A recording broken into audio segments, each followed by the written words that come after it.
অবশেষে ৩১ বছর পর খুলল বারাণসীর জ্ঞানবাপী মসজিদের ভিতরে ব্যাসজি কা তহখানা। হিন্দুদের সেখানে পুজো দেওয়াতে আর কোনো বাধা থাকলো না। দীর্ঘ ৩১ বছর পর এই অধিকার পেয়ে বইছে আনন্দের জোয়ার। কিন্তু এই ব্যাসজি কা তহখানা কি বিশেষত্ব জানেন? জ্ঞানবাপী মসজিদের দক্ষিণ দিকে মাটির নিচে রয়েছে এই তহখানা। শৈলেন্দ্র পাঠক ব্যাসের করা পিটিশনের ভিত্তিতে বারাণসীর আদালত অনুমতি দেয়, যাতে মসজিদের নিচের এই মন্দিরে ফের পুজো শুরু হয়। শৈলেন্দ্র পাঠকের দাবি ছিল, ব্রিটিশ সময় থেকে তার পূর্বপুরুষ এখানে পুজো করেছেন। 1993 সালে যা বন্ধ করে দেয় মুলায়ম সিং যাদবের সরকার। 1992 সালে বাবরি মসজিদ ভেঙে ফেলার পর রাজ্যে যে পরিস্থিতি তৈরি হয়, কোনো রকম অপ্রীতিকর ঘটনা এড়াতেই নাকি সেই সিদ্ধান্ত নিয়েছিলেন মুলায়ম সরকার। 17 শতকে তৈরি এই মসজিদে নিচে অবস্থিত মন্দির নিয়ে টানাপোড়েন 3 দশকেরও বেশি সময় ধরে।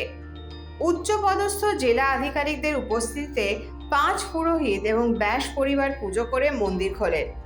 বৈদিক মন্ত্রোচ্চারণে গৌরী গণেশের পুজো অনুষ্ঠিত হয়। তবে বারাণসী কোর্টের রায় মানতে নারাজ মসজিদ কমিটির আইনজীবী আখলাক আহমেদ হাইকোর্টে যাওয়ার কথা জানিয়েছেন। তবে আপাতত কড়া নিরাপত্তায় মুড়ে রাখা হয়েছে গোটা এলাকা। कितने दिनों के बाद ये आप लोग खुशी देखने को मिली है आज? ये हम लोग बहुत दिनों से संघर्ष कर रहे थे। कम से कम 31 साल के बाद हम लोग को एक खुशी मिली है कि हम लोग को मतलब व्यास जी के तहखाने में दर्शन का मतलब अधिकार मिला है। आज पूजा का दूसरा दिन है, तो कैसा आप लोगों को क्या लग रहा है कि कितनी खुशी होनी चाहिए और क्या होना चाहिए वहाँ पे?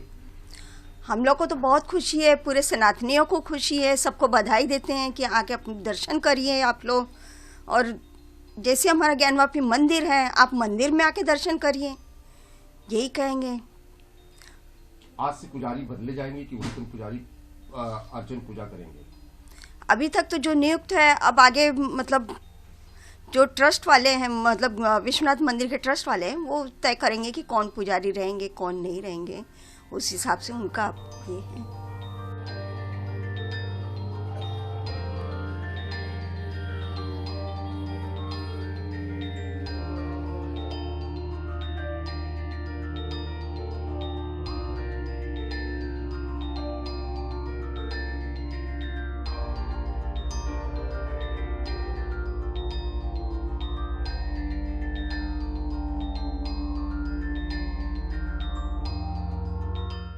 এই সময় ডিজিটাল